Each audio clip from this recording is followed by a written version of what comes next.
अस्सलामुअलैकुम स्टूडेंट। हमारा टॉपिक चल रहा था वेजेस एंड सैलरीज, जिसके अंदर हमने देखा था कि वेजेस एंड सैलरीज क्या होती हैं, डेफिनेशन इनकी, और फिर हमने कंपैरिजन किया था wages and salaries and compensation के अंदर। तो आज हम अपने टॉपिक को यहाँ से आगे बढ़ाएंगे और हम आज की क्लास स्टार्ट करेंगे प्रिंसिपल गवर्निंग कंपनसेशन एडमिनिस्ट्रेशन।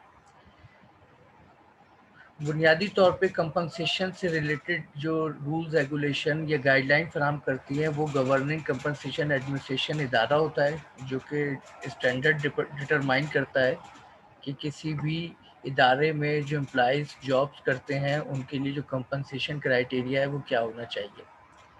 तो इसके कुछ प्रिंसिपल्स हैं। उसमें पहला प्रिंसिपल है मेंटेनिंग इक्विटी। मेंटेनिंग इक्विटी से मुराद ये वो बुनियादी प्रिंसिपल है कि जिसके अंदर किसी भी एम्प्लॉय या वर्कर के साथ जो है कोई ऐसा बिहेवियर या कोई ऐसा बाइसनेस नहीं होनी चाहिए। जॉब परफॉर्मेंस के अकॉर्डिंगली उनको फेयर वेजेस देनी चाहिए जैसे डिफरेंट लोगों को दी जाती है। Second, maintaining competitiveness. मेंटेन किया जाए ऐसी वेजेस सैलरी जिसके अंदर एक कम्पिटिटिव इन्वायरमेंट डेवलप हो और उस कम्पिटिटिव इन्वायरमेंट में लोग जितना बेहतर परफॉर्म करें उनके रेमुनरेशन कंपनसेशन में उतना इजाफा होना चाहिए। फिर थर्ड हमारा प्रिंसिपल है मैचिंग एम्प्लॉई एक्सपेक्टेशन। ये बहुत अहम फैक्टर होता है कि किसी भी इंडस्ट्री के अंदर एम्प्लॉइज़ अपने एक पर्टिकुलर जॉब से रिलेटेड जो एक्सपेक्टेशन रखते हैं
तो एम्प्लॉइज जो है अपनी जॉब से रिलेटेड कोई ना कोई एक्सपेक्टेशन रखते हैं और ये एक्सपेक्टेशन अगर उनकी फुलफ़िल हो तो उनका मोटिवेशन फैक्टर हाई रहता है, और अगर ये एक्सपेक्टेशन उनकी फुलफ़िल ना हो तो वो डीमोटिवेटेड होते हैं।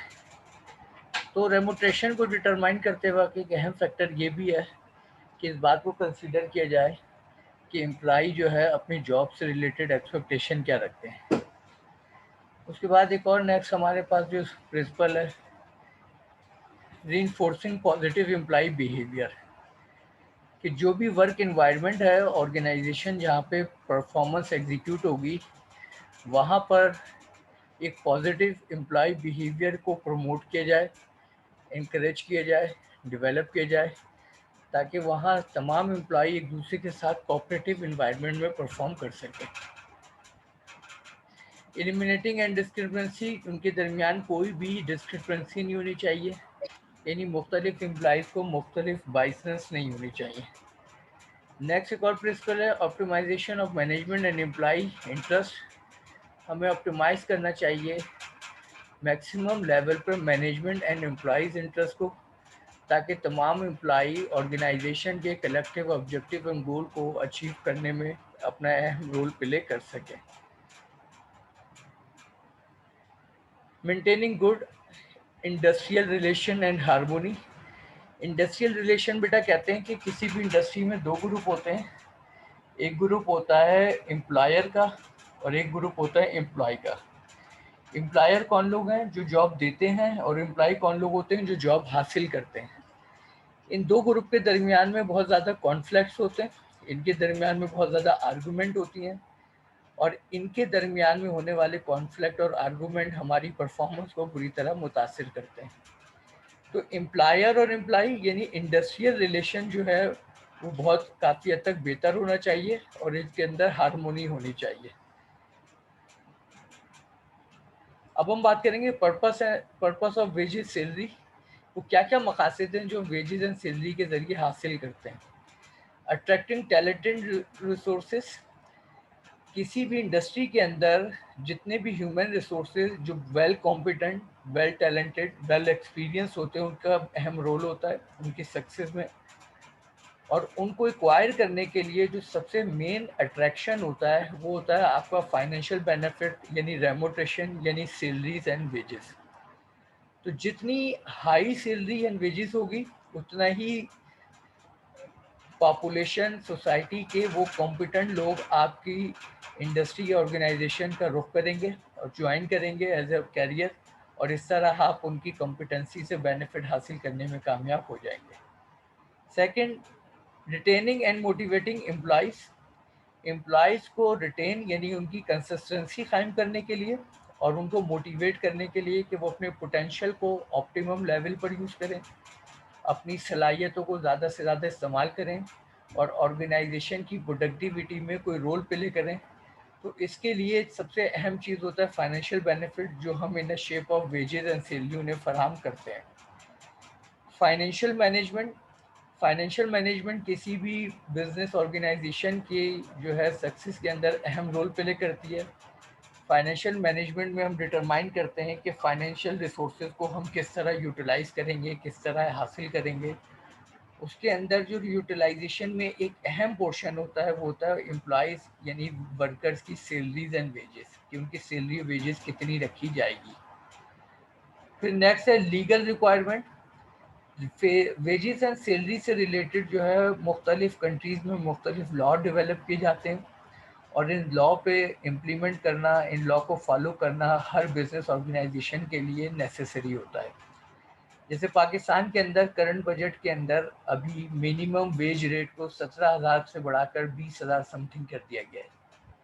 तो ये पाकिस्तान का वो लॉ है जो एलिस्ट्रेट कर रहा है पाकिस्तान की किस से रिलेटेड, यहाँ की वेजेस एंड सैलरी से रिलेटेड। तो अब अगर कोई कितनी ही सॉफ्ट जॉब क्यों ना कर रहा हो, उसको 20,000 से कम सैलरी दी जाएगी तो ये अगेंस्ट ऑफ पाकिस्तान लॉ होगा और उसके खिलाफ पनिशमेंट की जाएगी। अब हम बात करेंगे सैलरी एंड वेजेस के साथ जो मुख्तलिफ हम अलाउंसेस देते हैं अपने एम्प्लॉयज़ को, वो क्या क्या होते हैं, जिसको हम कहते हैं डायरेक्ट कंपनसेशन। तो डायरेक्ट कंपनसेशन के अंदर जो हम देते हैं, इसके अंदर सबसे पहला आता है मेडिकल रीइम्बर्समेंट। बेटा मेडिकल रीइम्बर्समेंट वो फैसिलिटीज़ है जो कोई भी मैनेजमेंट या ऑर्गेनाइजेशन एम्प्लॉयर अपने एम्प्लॉय को देता है। वो फैसिलिटीज़ जो उनकी हेल्थ से रिलेटेड होती है, और उसके अंदर उनको ये फैसिलिटीज़ दी जाती है कि किसी भी डिजीज़ की सूरत में वो अपना इंडिपेंडेंटली कहीं से भी ट्रीटमेंट यानी इलाज करवा सकते हैं, और इस इलाज के बाद होने वाले एक्सपेंडिचर को in a shape of receipt organisation में जमा करा के अपने एक्सपेंडिचर को ऑर्गेनाइजेशन से रिफंड कर सकते हैं। तो ये हमारा कहलाता है मेडिकल रीइम्बर्समेंट। सेकेंड आता है स्पेशल अलाउंसेस। ये स्पेशल अलाउंसेस वेरी करते हैं job to job, nature of business, कि किस नौइयत का बिजनेस है या किस नौइयत की जॉब है। तो उसके अंदर मुख्तलिफ उनको स्पेशल अलाउंस भी दिए जाते हैं जो कि मुख्तलिफ वर्क में मुख्तलिफ हो सकते हैं। इसकी एक एग्जांपल ये है कि अभी करंट कोविड की सिचुएशन में हेल्थ एंड केयर में जो काम करने वाले एम्प्लॉयज़ हैं, उनका सबसे बड़ा इशू ये है कि वो रिस्क फैक्टर बहुत ज़्यादा फेस कर रहे हैं। तो पाकिस्तान की गवर्नमेंट ने लास्ट ईयर एक स्पेशल अलाउंस अनाउंस किया इन वर्कर्स के लिए जो हेल्थ एंड केयर सेक्टर से बिलोंग करते हैं, और उनको दिया गया रिस्क अलाउंस। तो ये जो अलाउंस दिया जा रहा है ये एक स्पेशल अलाउंस है, तो ये भी एक डायरेक्ट कंपनसेशन में दिया जाता है। फिर उसके बाद आता है बोनस। बोनस वो होता है जो कि ऑर्गेनाइजेशन अपने प्रॉफिट में से कुछ परसेंट अपने एम्प्लॉयज़ की जो है उनकी परसेंटेज के मुताबिक अपने ओवरऑल एम्प्लॉय में डिवाइड कर देती है। तो जितना ज़्यादा प्रॉफिट होता है उतना ज़्यादा एम्प्लॉय को बोनस मिलता है। ये एम्प्लॉय को मोटिवेट करने की एक बहुत ही आइडियल टेक्निक है। फिर उसके बाद आता है ट्रैवलिंग अलाउंस। कुछ बिजनेस की नेचर ऐसी होती है जिसमें मैनेजर्स या मुख्तलिफ एम्प्लॉयज़ को ट्रैवलिंग करनी पड़ती है आउट ऑफ सिटी या आउट ऑफ कंट्री या आउट ऑफ टेरिटरी। तो उनको मुख्तलिफ नौइयत के ट्रैवलिंग अलाउंस दिए जाते हैं ताकि वो अपने एक्सपेंडिचर जो ऑर्गेनाइजेशन के लिए ट्रैवलिंग कर रहे हैं वो बियर करें। एक अलाउंस हमारा होता है कन्वेंस अलाउंस। कन्वेंस अलाउंस वो ट्रांसपोर्टेशन अलाउंस जो कि वो ऑर्गेनाइजेशन यानी अपने वर्क पॉइंट पे आने के लिए जो ट्रैवलिंग करते हैं उसमें होने वाले एक्सपेंडिचर जो है वो उनको ट्रैवलिंग के लिए एक्सपेंडिचर बेयर करने के लिए दिए जाते हैं। इनको कहते हैं कन्वेंस अलाउंस। फिर आता है rent allowance, house rent allowance. House rent allowance होता है जो कि ऑर्गेनाइजेशन अपने एम्प्लॉयज़ को देती है उनकी रिहाइश के लिए, कि वो जो रिहाइश इख्तियार करे हुए हैं उसमें उनको कंपनसेट किया जाए, बेनिफिट फराहम किया जाए। ये जितने भी हमने बात की है अभी तक ये थे अलाउंसेस। ये अलाउंसेस मर्ज कर कर जिसके साथ कंबाइन किए जाते हैं वो हमारी कहलाती है बेसिक सैलरी। बेसिक सैलरी ऐसे है जैसे अगर एक वर्कर की सैलरी 20,000 है तो बेसिक सैलरी का रूल ये है कि फुल सैलरी का 50 या 60% जो अमाउंट होता है वो होता है बेसिक सैलरी, और इसके साथ ये तमाम अलाउंसेस मर्ज किए जाते हैं तो एक कंप्लीट सैलरी होती है। एग्जाम्पल, अगर किसी एम्प्लॉय की 20,000 सैलरी है तो उसकी बेसिक सैलरी या तो 10,000 होगी या 12,000 होगी, और रिमेनिंग 8,000 जो दिए जा रहे हैं इनमें से तमाम या इनमें से कुछ वो अलाउंसेज होंगे जिनको ऐड करके कंप्लीट उसकी सैलरी बन रही है 20,000। तो ये हमारी कहलाती है बेसिक सैलरी। तो ये वेजेस एंड सैलरीज का जो ये फार्मूला होता है जिसके तहत हम सैलरी को कंप्लीट करते हैं। अब उसके बाद हम बात करेंगे डायरेक्ट कंपनसेशन के बाद इनडायरेक्ट कंपनसेशन। तो डायरेक्ट और इनडायरेक्ट कंपनसेशन में फ़र्क क्या है बेटा? डायरेक्ट कंपनसेशन वो है जो आपके एम्प्लॉयमेंट एग्रीमेंट के तहत जो सारी चीज़ें फिक्स कर ली जाती हैं कॉन्ट्रैक्ट ऑफ एम्प्लॉयमेंट के तहत, वो उसके अकॉर्डिंगली जब आपको मंथली बेसिस पे डायरेक्ट दी जाती है तो ये हमारे कहलाते हैं डायरेक्ट कंपनसेशन। इनडायरेक्ट कंपनसेशन कैसे कहते हैं? इनडायरेक्ट कंपनसेशन वो कंपनसेशन होते हैं जो आपको कम भी मिल सकते हैं या ज़्यादा भी मिल भी सकते हैं या नहीं भी। तो ऐसे कंपनसेशन को हम कहते हैं इनडायरेक्ट कंपनसेशन, यानी सेकेंडरी लेवल पर होते हैं। इसके अंदर सबसे पहले जो होता है वो होता है over time allowance. Over time organization कब परफॉर्म करवाती है? ओवर टाइम ऑर्गेनाइजेशन उस वक्त परफॉर्म कराती है जब वर्क लोड ज़्यादा हो, नंबर ऑफ एम्प्लॉइज कम हो, और हम अपनी परफॉर्मेंस को, टारगेट को अचीव करने के लिए, अपने वर्क लोड को कंप्लीट करने के लिए अपने एम्प्लॉय से एक्स्ट्रा कोई काम करवाना चाहें। तो ऐसी सिचुएशन में हम इस्तेमाल करते हैं ओवर टाइम। ओवर टाइम के ज़रिए हम जो है अपने एम्प्लॉइज से उनके जॉब डिस्क्रिप्शन की जो टाइमिंग है उससे,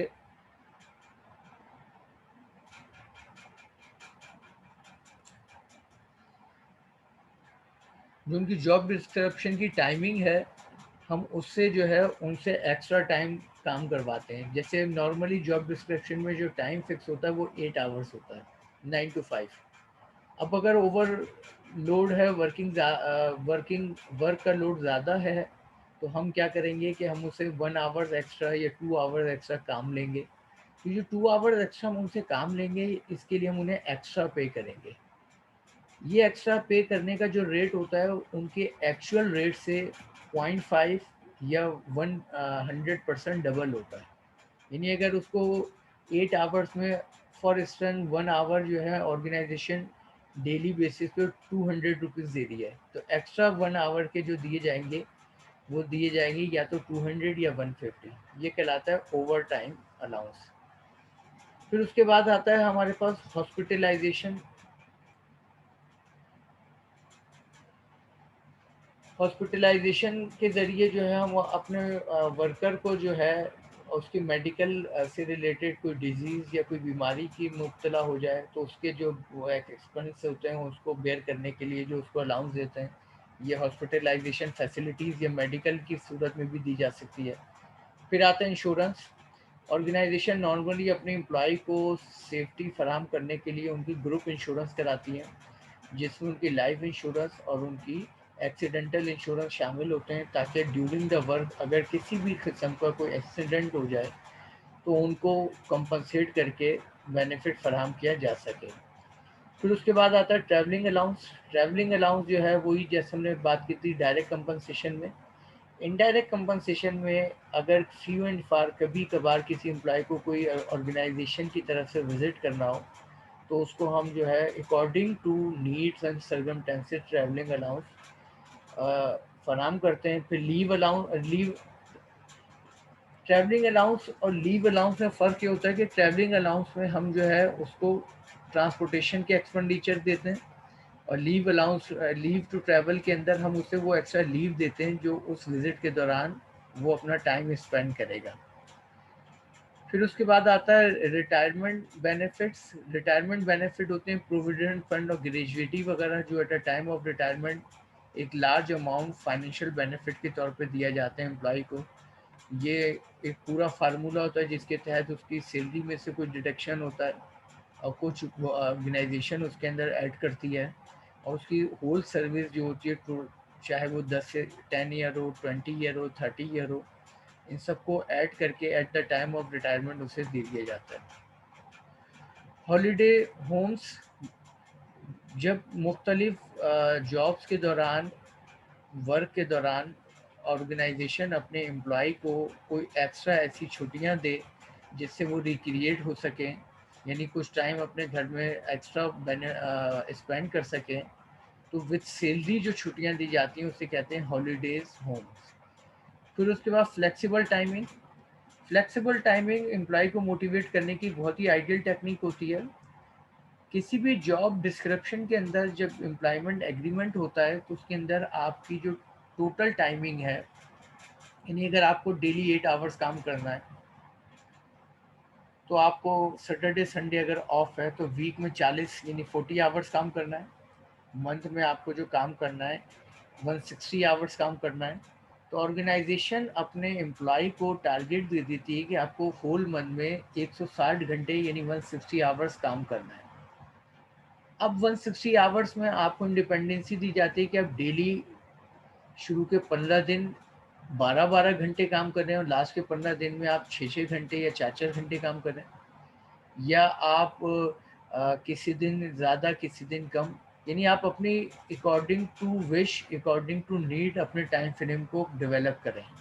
तो ये भी कहलाता है फ्लेक्सिबल टाइमिंग, ये भी एक बेनिफिट होता है। फिर लीव पॉलिसी, ऑर्गेनाइजेशन मुख्तलिफ लाइफ के ओकेजन पे अपने एम्प्लॉय को मुख्तलिफ लीव्स देती है ताकि वो अपने मुख्तलिफ पर्सनल लाइफ के इवेंट को सेलिब्रेट कर सकें।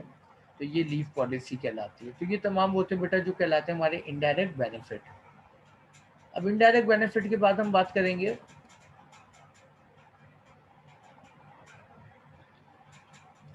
Types of incentive plans. Types of incentive plans के अंदर मुख्तलिफ ऑर्गेनाइजेशन अपने एम्प्लॉयज़ को मुख्तलिफ इंसेंटिव फराहम करती हैं जिसके लिए वो एक प्रॉपर फॉर्मल प्लान डेवलप करती है। और ये प्लान दो तरह के होते हैं, एक होता है शॉर्ट टर्म प्लान और एक होता है लॉन्ग टर्म प्लान। सबसे पहले हम बात करेंगे टाइप्स ऑफ इंसेंटिव प्लान की, शॉर्ट टर्म की। शॉर्ट टर्म प्लान वो प्लान होता है जो कि हेस्ले plan, Rowan Bert and point rating system, progressive bonus. ये वो प्लान होता है जिसके अंदर हम according to employees, group of employee या तो इंडिविजुअल या ग्रुप ऑफ एम्प्लॉय की जो प्रोग्रेस होती है, जो प्रोडक्टिविटी होती है, उसके अकॉर्डिंगली डिटरमाइन करते हैं कि किस तरीके से उनको अप्रिशिएट किया जाएगा। फिर लॉन्ग टर्म प्लान एक होता है जिसके अंदर हम डिटरमाइन करते हैं annual bonus, profit sharing. Annual bonus जो हमने पहले बात की थी डायरेक्ट और इनडायरेक्ट कंपनसेशन के अंदर, कि ऑर्गेनाइजेशन अपने ओवरऑल प्रॉफिट का कुछ परसेंट अपने एम्प्लॉयज़ की एंड ऑफ द ईयर या तो साल में एक बार या 2 बार या 3 बार उनको एक्स्ट्रा पेमेंट करती है, तो ये कहलाता है बोनस। तो अगर साल में एक बार दिया जा रहा है तो ये एनुअल बोनस कहलाएगा। और प्रॉफिट शेयरिंग जो कहलाती है वो ये कहलाती है कि ऑर्गेनाइजेशन फिक्स कर देती है कि अपने प्रॉफिट का फिक्स परसेंटेज एवरी ईयर अपने एम्प्लॉय को उनकी सैलरी की मद में दिया जाएगा। तो ये प्रॉफिट शेयरिंग प्लान कहलाता है। तो हमारे डायरेक्ट कंपनसेशन, बेस पे incentive, indirect benefits, total compensation, ये फार्मूला है हमारे टोटल कंपनसेशन का। इसमें पहला फैक्टर होता है डायरेक्ट कंपनसेशन जो हमने स्टार्टिंग में पढ़ा था, बेसिक पे और उसके साथ मुख्तलिफ अनाउंसेस। फिर उसके बाद इनडायरेक्ट कंपनसेशन जो हमने सेकंड पढ़ा था, और इन सबको जब हम मिलाते हैं तो ये बन जाता है टोटल कंपनसेशन।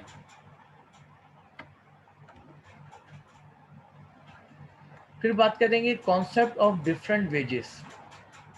हम डिफरेंट वेजेस के जो कॉन्सेप्ट है वो अब यहाँ पे डिस्कस करने जा रहे हैं। इसमें सबसे पहले minimum amount of remuneration paid to worker. जैसे कि मैंने लॉ में बात की थी कि हर साल according to inflation rate government एक रेट डिटरमाइन करती है, जिस रेट को हम कहते हैं मिनिमम अमाउंट ऑफ रेमोट्रेशन या minimum amount of wages and salary. ये अमाउंट गवर्नमेंट फिक्स करती है कि आप किसी भी एम्प्लॉय को, चाहे उसकी जॉब कितनी सिंपल या कितनी ऑर्डिनरी क्यों ना हो, आप उसको कम से कम 20,000 सैलरी देंगे। यानी 20,000 से अगर कम देंगे तो ये लीगल होगा। लेकिन यहाँ पर मैक्सिमम की कोई लिमिट नहीं होती। मैक्सिमम में पाकिस्तान जैसे अंडर डेवलप्ड कंट्रीज़ में ऐसे भी एम्प्लॉयज़ मौजूद हैं जिनकी सैलरी 8 मिलियन, 10 मिलियन या 15 मिलियन, यानी एक एक 1.5 करोड़ भी लोगों की सैलरी है यहाँ पर। तो मैक्सिमम की कोई लिमिट नहीं है, मिनिमम की लिमिट है कि आप मिनिमम वेज रेट से कम देंगे तो इलीगल एक्टिविटी कहलाएगी। ये एक्ट जो हमारी मिनिमम वेजेस को डिटरमाइन करता है इसे कहते हैं मिनिमम वेज एक्ट 1948। ये 1948 में डेवलप किया गया था ताकि अकॉर्डिंग टू इन्फ्लेशन यानी डिवैल्यूएशन ऑफ करेंसी हम अपने एम्प्लॉयज़ की मिनिमम वेजेस को डिटरमाइन करते रहें। उसके बाद आता है फेयर वेजेस। फेयर वेजेस कहते हैं worker performing work of equal skill difficulty और unpleasantness match the prevailing wages rates. Fair wages उस वेजेस को कहते हैं कि जब हम ग्रुप ऑफ वर्कर को मुख्तलिफ डिपार्टमेंट या मुख्तलिफ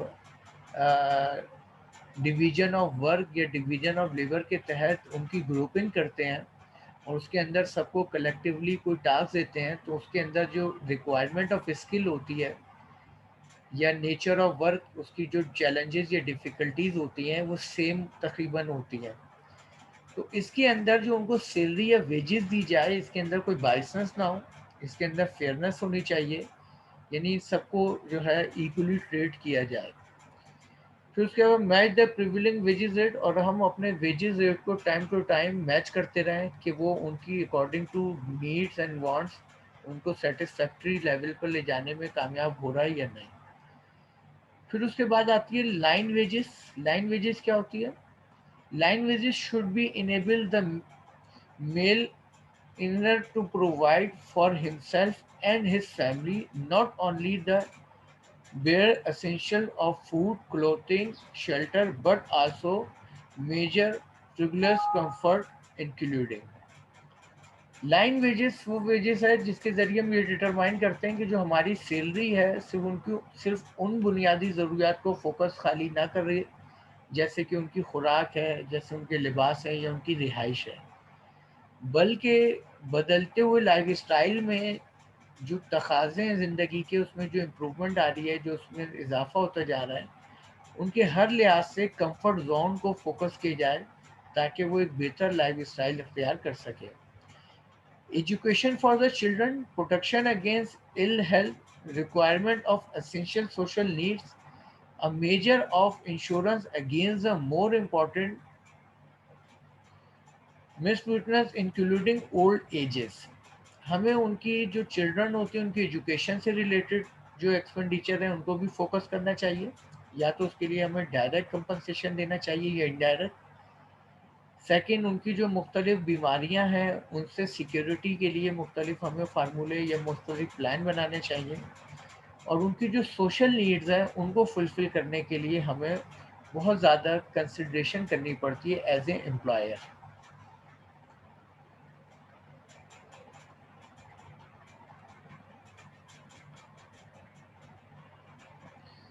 wages board, pay commission. Wages policy एक बोर्ड होता है जिसको हम पे कमीशन कहते हैं, जिसका काम होता है वेजेस एंड सैलरीज के इशूज़ को डील करना। Wages policy are formulated by following institution. Pakistan हो या इंडिया, इसमें जो है इस तरह के इदारे बनाए जाते हैं जिनका काम होता है वेजेस एंड सैलरी के रिलेटेड मामला को डील करना। इसमें सबसे पहली चीज़ आती है कलेक्टिव बार्गेनिंग और एडजक्शंस। कलेक्टिव बार्गेनिंग वो ग्रुप होता है जो कि इंडस्ट्रियल रिलेशन में एम्प्लॉयर और एम्प्लॉई के दरमियान जो बार्गेनिंग होती है वेजेस एंड सैलरी से रिलेटेड, उसको डील करता है। ये लोग जो है एक आइडियल वेजेस एंड सैलरी को परसेंटेज को दोनों पार्टी, चाहे वो एम्प्लॉयर हो या एम्प्लॉई हो, याद रहे एम्प्लॉयर किसे कहते हैं, जो जॉब देता है यानी ऑनर या मैनेजमेंट, और एम्प्लॉई वो जो जॉब हासिल करता है। एम्प्लॉयर क्या चाहता है, कम से कम सैलरी में ज़्यादा से ज़्यादा परफॉर्मेंस की जाए, और एम्प्लॉई इसके बिल्कुल कॉन्फ्लिक्ट में चाहता है कि ज़्यादा से ज़्यादा फाइनेंशियल बेनिफिट में कम से कम जॉब परफॉर्म की जाए। तो इनके दरमियान में एक सीवियर कॉन्फ्लिक्ट होता है। इसको सॉल्व करने के लिए अहम रोल होता है कलेक्टिव बार्गेनिंग एजेंट, जो कि इनके दरमियान में बार्गेनिंग करवाते हैं। फिर उसके बाद एक और इदारा, इनका डिपार्टमेंट होता है जिसको कहते हैं वेज बोर्ड। ये बोर्ड डिटरमाइन करता है किस इंडस्ट्री में किस नेचर ऑफ जॉब की मिनिमम सैलरी क्या होगी। पे कमीशन मुख्तलिफ एम्प्लॉय की सैलरी से रिलेटेड इश्यूज को डील करता है। तो ये तमाम वो कंसिड्रेशन है जो कि इंडस्ट्रियल रिलेशन को स्मूथली रन करने में एक अहम रोल प्ले करती है।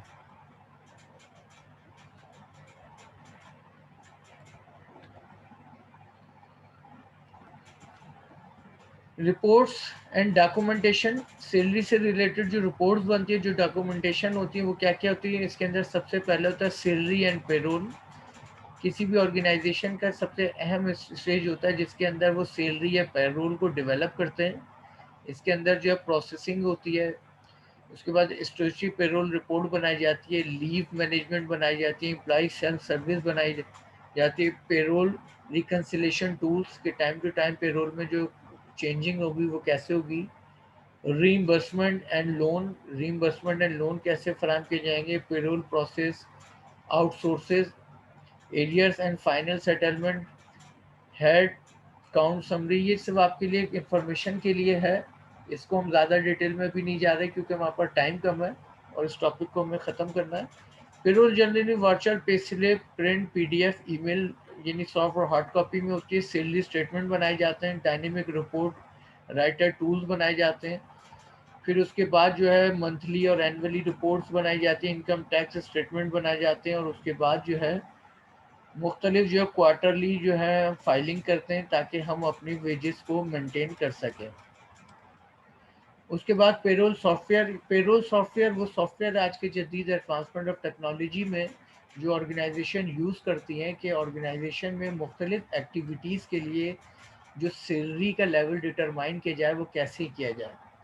देखिए मुख्तलिफ एम्प्लॉइज़ को मुख्तलिफ सैलरी मिलती है, किसी की सैलरी कम होती है, किसी की सैलरी ज़्यादा होती है। तो सैलरी में जो वेरिएशन होता है ये डिपेंड करता है जॉब रिस्पॉन्सिबिलिटी और नेचर ऑफ वर्क से। जॉब रिस्पॉन्सिबिलिटी जितनी ज़्यादा होगी, पेरोल यानी सैलरी उतनी ज़्यादा होगी। जॉब जितनी चैलेंजिंग होगी, पेरोल यानी सैलरी उतनी ज़्यादा होगी। जॉब जितनी सिंपल होगी, सैलरी उतनी कम होगी। जॉब जितनी जो है सॉफ्ट होगी, उतनी सैलरी कम होगी। तो ये पेरोल सॉफ्टवेयर हमें हेल्प फराहम करता है कि कौन सी जॉब टफ है, कौन सी जॉब इजी है, किसकी सैलरी हाई होनी चाहिए, किसकी सैलरी लो होनी चाहिए।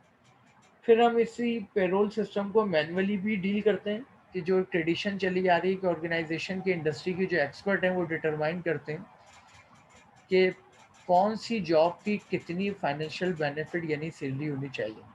फिर अकाउंटेंट भी इसमें बहुत एडवाइस फराहम करते हैं, हेल्पफुल रोल प्ले करते हैं। या हमारे पास ऑप्शन होता है पेरोल आउटसोर्सिंग। आमतौर पे मीडियम और स्मॉल ऑर्गेनाइजेशन अपनी ऑर्गेनाइजेशन के पेरोल सिस्टम को आउटसोर्स करती है, नहीं किसी और इदारे से बनवाती है, और उस बने बनाए पेरोल सिस्टम को अपने इम्प्लीमेंट करके अपनी वर्क एक्टिविटी को स्टार्ट कर लेती है। फिर उसके बाद आते हैं इवेल्यूएशन ऑफ स्ट्रेटेजी कंपनसेशन। अब यहाँ पर हमारा टाइम ऑलमोस्ट एंड होने जा रहा है, या तो हम इसको नेक्स्ट क्लास के अंदर इसको यहाँ से कंटिन्यू करेंगे, या फिर हम जो इसको थोड़ा सा ये पॉइंट रह गया इसको नेक्स्ट किसी क्लास में टाइम बचा तो उसके अंदर कवर कर लेंगे। अब यहाँ पे मैं क्लास को स्टॉप कर रहा हूँ।